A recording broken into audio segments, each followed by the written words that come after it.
बदलाव और विकास यूं ही नहीं आ जाती, इसके लिए बहुत सारा समय लगता है और समय के साथ साथ जो है बहुत सारे लोगों का प्रयास मेहनत उसके पीछे लगा रहता है।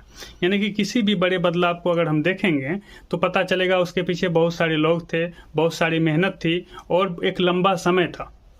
और इस वीडियो में हम लोग इसी बदलाव और विकास वाले इतिहास को देखने वाले हैं, बिहार के इतिहास को देखने वाले हैं और यहाँ के प्रमुख राजवंशों को देखने वाले हैं। तो नमस्कार, स्वागत करता हूँ मैं आपका। मैं हूँ विक्रांत जर्मिनेशन से। चलिए शुरू करते हैं इस वीडियो को।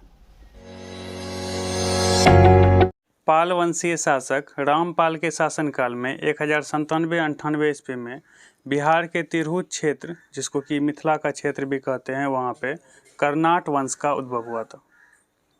न्यायदेव कर्नाट वंश का प्रथम शासक था जिसने स्वतंत्र राज्य की स्थापना की। सिमरा गांव से प्राप्त पाषाण लेख तथा भगवानपुर, जो कि दरभंगा में पड़ता है, वहां से प्राप्त मालदेव लेख से यह प्रमाण मिलता है कि कर्नाट वंश की स्थापना न्यायदेव ने ही की थी और कर्नाट वंश की राजधानी जो है सिमरावगढ़ थी। न्यायदेव ने विजय के पश्चात कर्नाट कुलभूषण की उपाधि धारण की थी। कर्नाट कुलभूषण।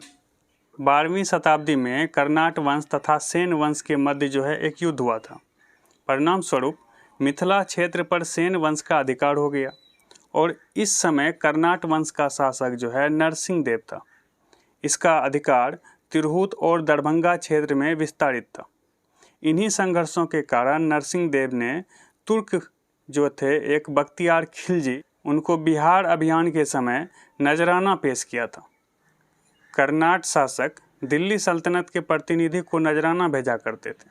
गयासुद्दीन तुगलक के बंगाल अभियान के समय हरि सिंह देव यहाँ का शासक था, जो इस अभियान से भयभीत होकर नेपाल के क्षेत्र में पलायन हो गया था। हरिदेव सिंह एक महान समाज सुधारक था। उसी के समय में पंजी प्रबंध का विकास हुआ था।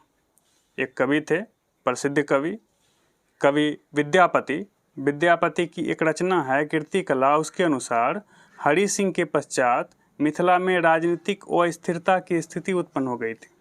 मध्यकालीन बिहार के इतिहास की प्रमुख विशेषता यह थी कि बिहार के सभी पृथक क्षेत्र एक संगठित राजनीतिक इकाई तथा प्रशासनिक नियंत्रण के अंतर्गत आते थे।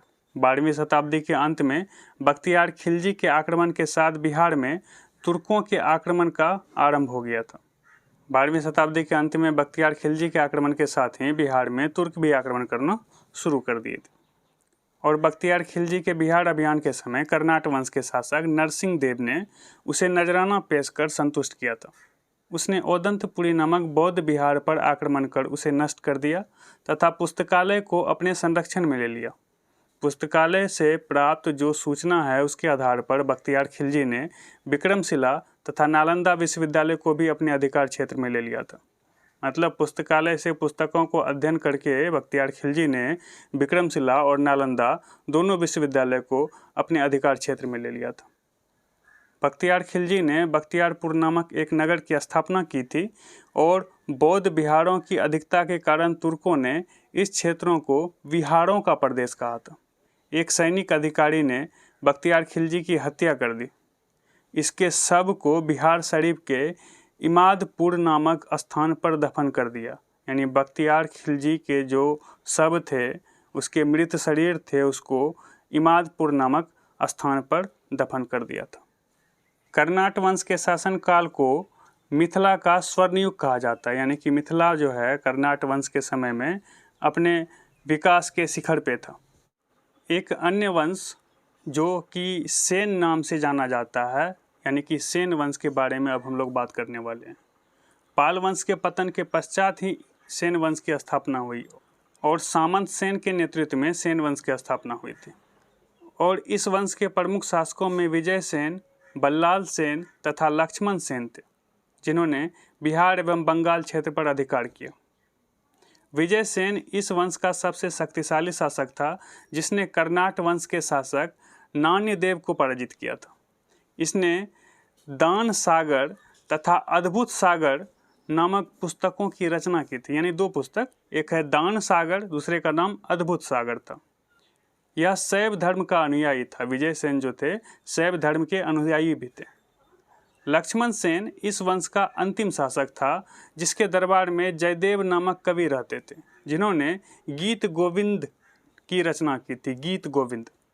लक्ष्मण सेन वैष्णव धर्म का अनुयायी था और इसके शासनकाल में मोहम्मद गौरी के सेनापति बख्तियार खिलजी ने कई सैन्य अभियान बिहार बंगाल में किया तथा लक्ष्मण सेन को पराजित कर इस क्षेत्र को अपने अधीन कर लिया था। तो ये एक छोटा सा महत्वपूर्ण जानकारी था अबाउट सेन वंश के बारे में। अब हम लोग एक अन्य वंश जिसका कालखंड छोटा है, जिसका नाम ममलूक वंश था। इसका शासनकाल जो है 1206 से लेकर 1290 ईस्वी तक रहा है। 1206 ईस्वी में बख्तियार खिलजी की मृत्यु के पश्चात कुतुबुद्दीन ऐबक ने उत्तर भारत में गुलाम वंश की स्थापना की। ऐबक ने बिहार पर अधिक ध्यान नहीं दिया। इस बात का लाभ उठाकर स्थानीय सामंतों ने स्वतंत्र होने की कोशिश की। ऐबक के पश्चात इल्तुतमिश 1210 से लेकर 1236 तक शासक रहा था, वही शासक बना, यानी कि गुलाम वंश का दूसरा शासक जो है कुतुबुद्दीन ऐबक के बाद इल्तुतमिश बना। और दिल्ली सल्तनत के शासक एवं गुलाम वंश के एक दूसरे महत्वपूर्ण शासक इल्तुतमिश ने 1225 ईस्वी में बिहार पर आक्रमण किया। इल्तुतमिश ने 1225 में बिहार पर आक्रमण किया था और बिहार शरीफ और बाढ़ पर अधिकार कर लिया था और तेलियागढ़ी के समीप जो है हिसामुद्दीन इवाज ने इसकी अधीनता स्वीकार कर लिया। इल्तुतमिश ने बिहार में दिल्ली के प्रथम प्रतिनिधि के रूप में मलिक अलाउद्दीन जानी को नियुक्त किया था। बिहार में दिल्ली के प्रतिनिधि के रूप में एक मलिक अलाउद्दीन जानी नामक व्यक्ति थे, उसी को नियुक्त किया था। मलिक जानी या फिर मलिक अलाउद्दीन जानी को अपदस्थ कर हिसामुद्दीन ने पुनः बिहार को अपने अधिकार में कर लिया और इल्तुतमिश के पुत्र थे जिसका नाम मसरुद्दीन महसूद था, उन्होंने 1226 ईस्वी में उसे पराजित कर दिया था। तो ये कुछ महत्वपूर्ण जानकारी हैं अबाउट ममलूक वंश के बारे में, जो कि 1206 से लेकर 1290 तक बिहार में एक एक्टिव राजवंश के रूप में रहा है। मध्यकालीन बिहार के ऐतिहासिक स्रोत की अगर बात करें तो इसमें जो है 3 तरह के ऐतिहासिक स्रोत हम लोगों को देखने को मिलते हैं। पहला जो है साहित्यिक स्रोत है, दूसरा पुरातात्विक स्रोत है और तीसरा जो है यूरोपीय यात्रियों के विवरण है। साहित्यिक स्रोत या फिर साहित्यिक साक्ष्य में जो है 2 तरह के साहित्यिक साक्ष्य देखने को मिलते हैं, जिसमें कि पहला जो है वो है दिल्ली सल्तनत कालीन साहित्य और दूसरा जो है वो है मुगल कालीन साहित्य। दिल्ली सल्तनत कालीन साहित्य में मिन्नाज उस सराज की एक पुस्तक है जिसका नाम तबकात ए नासरी है, दूसरा तारीख ए फिरोज शाही जिसको बर्नी ने लिखा है और तीसरा वाकियात ए मुस्ताकी जिसकी रचना रिजकुल्लाह ने की थी और चौथा जो है वो अफसाना ए जहां है जिसकी रचना शेख कबीर ने की थी। यानी कि कुल मिला के 4 तरह के पुस्तक इसमें हमको दिल्ली सल्तनत कालीन साहित्य में मिलते हैं, जिससे कि बिहार के मध्यकालीन बिहार की जानकारी मिलती है। जिसमें पहला पुस्तक है तबकात ए नासरी, मिन्हाज उस सिराज द्वारा लिखा गया पुस्तक, दूसरा है तारीख ए फिरोज शाही जिसको बर्नी ने लिखा है, वाकियात ए मुस्ताकी जिसको रिजकुल्लाह ने लिखा है और अफसाना ए जहां जिसको शेख कबीर ने लिखा है। ठीक उसी तरह से जब मुगल कालीन साहित्य में देखेंगे तो इसमें भी 4-5 पुस्तक देखने को मिलते हैं, जिसमें पहला पुस्तक जो है वो उसका नाम है अकबरनामा जिसकी रचना अबुल फजल ने की है, दूसरा जो है आलमगीर नामा जिसकी रचना मोहम्मद कासिम ने की है, मुजफ्फरनामा जिसकी रचना करीम अली ने की है, तुजुक ए बाबरी जो बाबर स्वयं लिखे थे और तुजुक ए जहांगीरी जिसकी रचना जहांगीर ने खुद की है। यानी कि 5 तरह के पुस्तक इसमें देखने को मिलते हैं। पहला जो है अकबरनामा, दूसरा आलमगीरनामा, तीसरा मुजफ्फरनामा, चौथा जो है तुजुक ए बाबरी और 5वां जो है तुजुक ए जहांगीरी। कुल मिला के 5 पुस्तक जो है इसमें हम लोगों को देखने को मिलते हैं। वहीं अगर दूसरे स्रोत के बारे में बात करें यानी कि पुरातात्विक साक्ष्य के बारे में बात करें, इसमें अभिलेख मुख्य रूप से देखने को मिलते हैं, जिसमें बल्लाल सेन का सनोखर अभिलेख है पहला नंबर पे, दूसरा खारवाड़ का अभिलेख है, तीसरा जो है संग्राम गुप्त का पंचोब ताम्रपत्र अभिलेख है, चौथा बुद्ध सेन का बोधगया अभिलेख है, 5वां फिरोज तुगलक का राजगीर जैन अभिलेख है, छठा शेर शाह सूरी का भभुआ अभिलेख है और 7वां जो है मोहम्मद बिन तुगलक का बेदीबन अभिलेख है। बल्लाल सेन का सनोखर अभिलेख, खारवाड़ के अभिलेख, संग्राम गुप्त का पंचोब ताम्रपत्र अभिलेख, बुद्धसेन का बोधगया अभिलेख, फिरोज तुगलक का राजगीर जैन अभिलेख, शेरशाह सूरी का भभुआ अभिलेख, मोहम्मद बिन तुगलक का बेदीबन अभिलेख। कुल मिला के 7 तरह के अभिलेख देखने को मिलते हैं। और इसके बाद तीसरे स्रोत के बारे में बात करेंगे, जो कि है यूरोपीय यात्रियों का विवरण। उसमें हम लोग Ralph Fitch, John Marshall, Manucci, मैंड्रिक, एडवर्ड टेरी, यानी कि इन तरह के राइटर के बारे में हम लोग देखते हैं। इल्तुतमिश के पुत्र नसीरुद्दीन महमूद ने अवध, बिहार एवं लखनऊती को एक प्रशासनिक इकाई के रूप में संगठित कर 1227 से 29 ईस्वी तक शासन किया था, यानी कि 2-3 साल। बिहार को दिल्ली के अधीन करने वाला प्रथम सुल्तान जो था वो इल्तुतमिश ही था। और लखनऊती में इख्तियारुद्दीन बलका द्वारा विद्रोह किए जाने के कारण इल्तुतमिश को लखनऊती जाना पड़ा। उसने बलका खां को पराजित किया तथा बिहार एवं बंगाल को पृथक कर मलिक सफीउद्दीन ऐबक को बिहार का उपशासक तथा अलाउद्दीन जानी को बंगाल का उपशासक नियुक्त किया था। एक बार फिर से बोल दूं, मलिक सफीउद्दीन ऐबक को बिहार का उपशासक और अलाउद्दीन जानी को बंगाल का उपशासक नियुक्त किया था।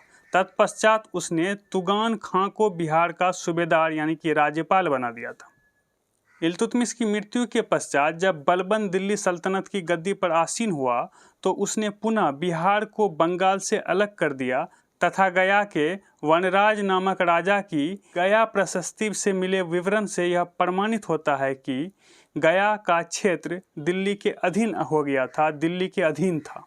दिल्ली सल्तनत में 1290 ईस्वी में खिलजी वंश की स्थापना हुई थी और जलालुद्दीन फिरोज खिलजी खिलजी वंश का संस्थापक था। उसके शासनकाल में बिहार का क्षेत्र दिल्ली सल्तनत के अधीन नहीं हुआ था, अपितु बंगाल के शासक रुकनुद्दीन कैकाउस के अधीन था। यानी कि बंगाल में एक शासक था जिसका नाम रुकनुद्दीन कैकाउस था, उसी के अधीन बिहार का क्षेत्र था, दिल्ली के अधीन नहीं था। और अलाउद्दीन खिलजी ने शेख मोहम्मद इस्माइल के नेतृत्व में दरभंगा में सेना भेजी, किंतु दरभंगा के राजा जो थे उसका नाम शक्र सिंह था, उन्होंने इस सेना को पराजित कर दिया। कुछ समय पश्चात शेख मोहम्मद इस्माइल ने पुनः आक्रमण कर राजा शक्र सिंह को बंदी बना लिया तथा उसे दिल्ली ले आया। इसके पश्चात जो है शक्र सिंह का अलाउद्दीन खिलजी से समझौता हो गया और दोनों शासकों के मध्य संबंध इतने मधुर हुए कि अलाउद्दीन खिलजी के रणथंभौर अभियान यानी कि 1299 से लेकर 1300 ईस्वी तक जो चला था उसमें शक्र सिंह ने अलाउद्दीन खिलजी की ओर से भाग लिया था। बिहार के शाहपुर जो कि भोजपुर जिला में पड़ता है, खिलजी कालीन कुछ सिक्के प्राप्त हुए। तुर्क सेना ने बिहार बंगाल अभियान के दौरान राजा हारी सिंह देव पर आक्रमण किया था और गयासुद्दीन तुगलक द्वारा तिरहुत में एक टकसाल शहर की नींव रखी गई जिसे तुगलकाबाद अथवा तिरहुत कहा जाता है। यानी गयासुद्दीन तुगलक ने हम कह सकते हैं एक शहर की शुरुआत की जिसका नाम तुगलकाबाद रखा, यानी अपने नाम से उसी शहर को तिरहुत भी कहा जाता है। तुगलक काल में संभवतः दरभंगा शहर का नाम तुगलकपुर रखा गया था। बिहार शरीफ यहाँ के स्थानीय शासकों की राजधानी थी और यहाँ से फिरोज शाह तुगलक का एक फारसी अभिलेख भी प्राप्त हुआ है जिसमें कि तुगलक कालीन इतिहास के बारे में जानकारी मिलती है। 1351 ईस्वी में फिरोज शाह तुगलक दिल्ली सल्तनत का सुल्तान बना था और बिहार में उससे संबंधित 3 प्रारंभिक अभिलेख प्राप्त हुए हैं। पटना तथा गया से फिरोज शाह तुगलक के अनेक अभिलेख प्राप्त हुए हैं। पटना और गया ये जो 2 शहर हैं, यहाँ से फिरोज शाह तुगलक के बहुत सारे अभिलेख प्राप्त हुए हैं। इसने दरभंगा में एक दुर्ग तथा जामा मस्जिद का निर्माण करवाया था और फिरोज शाह तुगलक के कमजोर उत्तराधिकारी कालांतर में बिहार के क्षेत्रों पर नियंत्रण नहीं रख सके और तुगलक काल में मलिक इब्राहिम या मलिक बयां एक प्रमुख प्रशासक था। बिहार शरीफ स्थित इसका मकबरा अपने शंक्वाकार गुंबद के कारण स्थापत्य कला का सुंदर उदाहरण माना जाता है और 14वीं शताब्दी में तिरहुत पर आधिपत्य स्थापित कर फिरोज शाह तुगलक ने एक नए राजवंश बैरनार वंश या फिर आन्हिलवाड़ वंश की स्थापना की थी, जिसके बारे में बहुत कम लोगों को पता है। वहीं कुछ और छोटे राजवंश जैसे कि चेरो और नुहानी राजवंश के बारे में बात करें तो यह भी एक छोटे छोटे राजवंश हैं जिसके बारे में बहुत कम ही देखने और सुनने को मिलते हैं। चेरो का राज्य शाहाबाद, सारण, मुजफ्फरपुर, चंपारण तथा पलामू जिलों तक विस्तृत था और शाहाबाद जिलों में चेरो राज्य 4 भागों में विभक्त था। बिहिया में धुधलिया नामक चेरो सरदार का मुख्यालय था, यानी कि एक जगह था जिसका नाम बिहिया था और वहाँ पे धुधलिया नामक एक चेरो सरदार रहता था और वो जगह बिहिया धुधलिया का ठिकाना हुआ करता था, उसका मुख्यालय हुआ करता था। भोजपुर का चेरो राजा सीताराम तथा मुख्यालय तिरावन था, यानी कि एक अन्य चेरो राजा सीताराम जिसका कि मुख्यालय तिरावन था। तृतीय राज्य का मुख्यालय चैनपुर तथा चतुर्थ राज्य का मुख्यालय देव मार्कंडे था। मैं एक बार फिर से बोल देता हूँ, तृतीय राज्य का मुख्यालय चैनपुर तथा चतुर्थ राज्य का मुख्यालय देव मार्कंडे था। चेरो तथा उज्जैनों के मध्य 1611 ईस्वी में निर्णायक लड़ाई हुई जिसमें उज्जैनों की विजय हुई। 1611 ईस्वी में चेरो तथा उज्जैनों के बीच जो है लड़ाई हुई थी जिसमें उज्जैनों की विजय हुई थी और पलामू के चेरों का सबसे महान शासक मेदिनी राय था जिसका राज्य गया, दाऊदनगर, रामगढ़, अरवल तक विस्तृत था। मैं एक बार फिर से बोल दूं, पलामू के चेरों का सबसे महान शासक मेदिनी राय था और उसका राज्य जो है गया, दाऊदनगर, रामगढ़, अरवल तक विस्तृत था। मेदिनी राय के पश्चात जो है उसका बेटा, उसका पुत्र प्रताप राय राजा बना था। तो ये जो है चेरो राज्य की महत्वपूर्ण संक्षेपण थी। अब हम लोग नुहानी वंश के बारे में बात करेंगे। नुहानी वंश का उदय मूल रूप से सिकंदर लोदी के शासनकाल में हुआ था और बिहार शरीफ अभिलेख के अनुसार 1495 से 1496 यानी कि इन्हीं एक आध साल में सिकंदर लोदी ने हुसैन शाह शर्फी को पराजित कर दरिया खान नुहानी को बिहार का प्रमुख प्रभारी नियुक्त किया था, जो कि 1523 ईस्वी तक शासक बना रहा। मैं एक बार फिर से बोल दूं, बिहार शरीफ अभिलेख के अनुसार हम लोगों को पता चलता है कि 1495-96 में सिकंदर लोदी ने हुसैन शाह शर्फी को पराजित किया था। उसके बाद दरिया खान नुहानी को बिहार का प्रमुख प्रभारी नियुक्त किया था, जो कि 1527 तक यूं विराजमान रहा। दरिया खान नुहानी की मृत्यु के पश्चात उसका पुत्र, उसका बेटा बखार खां नुहानी प्रशासक बना था, यानी दरिया खां के गुजरने के बाद उसका पुत्र बखार खां बिहार का प्रशासक बना था और इसने स्वयं को स्वतंत्र शासक घोषित कर लिया था और सुल्तान मोहम्मद की उपाधि धारण की थी, यानी खुद को सुल्तान मोहम्मद कहा करता था। इब्राहिम लोदी ने कनकपुरा युद्ध में मोहम्मद शाह नुहानी को पराजित किया तथा अपने अल्पवयस्क पुत्र जलालुद्दीन उर्फ जलाल खां को 1528 ईस्वी में शासक नियुक्त किया तथा फरीद खां, जिसको खां भी कहते हैं, यानी कि फरीद खां उर्फ शेख खां को उसका संरक्षक नियुक्त किया था। हुमायूं ने दौरा के युद्ध में अफगानों को पराजित कर बिहार के अनेक क्षेत्रों पर अधिकार कर लिया, परंतु जलाल खां भाग गया। तत्पश्चात शेर खां ने हजरत ए आला की उपाधि धारण की थी। यानी कि नुहानी वंश जो है इसका बहुत शॉर्ट पीरियड है, बिहार में भी एक बहुत कम कालखंड वाला अवधि धारण करता है। उसमें से जो भी महत्वपूर्ण बिंदु था उसे मैंने आप लोगों के समक्ष पेश कर दिया है। अब हम लोग बिहार के अफगान शासक के बारे में बात करेंगे। हालांकि इसके शासनकाल वाला अवधि को देखेंगे तो सिर्फ 4 साल, यानी कि 1540 से लेकर 1544 ईस्वी तक इसका कालखंड रहा है। लेकिन फिर भी उसे पढ़ने की आवश्यकता इसलिए हो जाती है क्योंकि इन्हीं 4 वर्षों में उन्होंने बहुत कुछ कर दिया था। बिहार में अफगान शासक की स्थापना जो है शेर शाह सूरी ने की थी और शेर शाह के बचपन का नाम जो है फरीद था और फरीद बिहार में सासाराम या फिर सासाराम के जागीरदार हसन खां का पुत्र था। हालांकि सासाराम ही कहना ज़्यादा उचित होगा क्योंकि आजकल भी जो है सासाराम ही कहा जाता है, लेकिन कहीं कहीं पे जो है किसी किसी पुस्तक में सासाराम देखने को मिल जाता है, इसलिए सासाराम भी मैंने बोल दिया। और एक बार जो है शेर से बिहार के सुल्तान की रक्षा करने के कारण ही उसे शेर खां की उपाधि मिली। फरीद को शेर खां की उपाधि यही शेर से जब बिहार के शासक की रक्षा की थी उन्होंने, इसीलिए उसको शेर खां कहा जाने लगा। शेर शाह ने बाबर की सेना में अस्त्र शस्त्र एवं कुशल युद्ध नीति का प्रशिक्षण प्राप्त किया था। शेर शाह एवं हुमायूं के मध्य 2 युद्ध हुए थे। एक था चौसा का युद्ध, दूसरा था बिलग्राम का युद्ध। चौसा का युद्ध जो है शेर खां तथा हुमायूं के बीच 26 जून 1539 ईस्वी को हुआ था। 26 जून 1539, जिसमें शेर खां ने हुमायूं को पराजित किया तथा शेर शाह की पदवी धारण की।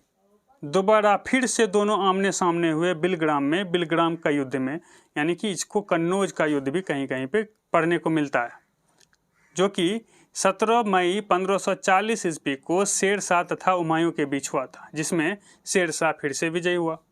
शेर शाह एक सुव्यवस्थित शासन प्रणाली के प्रबंधन के रूप में जाने जाते हैं, यानी कि उन्होंने एक सुव्यवस्थित शासन प्रणाली प्रबंध का व्यवस्था किया था। उसने पट्टा एवं कबूलियत की पद्धति प्रारंभ की थी। बाहरी आक्रमणकारियों से राज्य की सुरक्षा हेतु किलों को मजबूत किया था और बिहार में स्थित रोहतास का किला इसका प्रमुख उदाहरण है।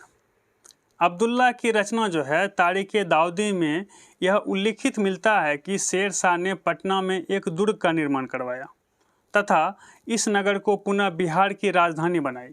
शेर शाह ने संचार व्यवस्था को प्रभावी बनाने के लिए सराय एवं डाक चौकियों का निर्माण करवाया था। शेर शाह के शासनकाल में स्थापत्य के क्षेत्र में भी महत्वपूर्ण कार्य किए गए। शेर शाह का अष्टकोणीय मकबरा इसका प्रमुख उदाहरण है। यह भारतीय इस्लामी शैली में निर्मित है। सासाराम में स्थित इस मकबरे का कार्य जो है शेर शाह ने स्वयं प्रारंभ करवाया था, परंतु इसे इस्लाम शाह द्वारा पूर्ण करवाया गया। सासाराम से करीब 20 मील दक्षिण पश्चिम में शेरगढ़ नामक एक किलेनुमा महल निर्मित है। पटना में भी शेर शाह द्वारा बनाई गई एक मस्जिद का प्रमाण मिलता है। पटना में शेर शाह द्वारा बनाई गई एक मस्जिद का प्रमाण मिलता है और शेर शाह ने भूमि सुधार के अंतर्गत भूमि की नाप के अनुसार भूमि कर का निर्धारण किया था तथा सैन्य सुधारों पर ध्यान देते हुए घोड़े को दागने की प्रथा प्रारंभ की थी। यानी कि दो महत्वपूर्ण कार्य हो गए यहाँ पे। पहला, भूमि सुधार के लिए भूमि नाप के अनुसार भूमि कर निर्धारित करना। दूसरा, सैन्य सुधारों की ओर ध्यान देते हुए घोड़े को दागने की प्रथा का प्रारंभ करना। शेर शाह को अकबर का अग्रदूत कहा जाता है और शेर शाह प्रशासनिक सुधार के संदर्भ में मध्यकालीन इतिहास का सबसे प्रमुख शासक माना जाता है। प्रसिद्ध कवि मलिक मोहम्मद जायसी शेर शाह के समकालीन थे। शेर शाह ने बहुत सारी सड़कों का भी निर्माण करवाया था, जिसमें बंगाल से सिंध के बीच वाला सड़क, आगरा से बुरहानपुर वाला सड़क, आगरा से चित्तौड़ वाला सड़क, लाहौर से मुल्तान वाला सड़क। यानी कि इतने सारे महत्वपूर्ण कार्य थे जो शेर शाह ने किया था। हम लोगों ने आज इस वीडियो में इतिहास के बहुत सारे छोटे छोटे राजवंशों और उसकी विशेषताओं और उसके इतिहास को एक एक करके देखा। आई होप जिसे जानकर आप लोगों को मज़ा आया होगा, अच्छा लगा होगा और नई नई बातों के बारे में पता चला होगा। अपना ख्याल रखें, सुरक्षित रहें, मस्त रहें। धन्यवाद।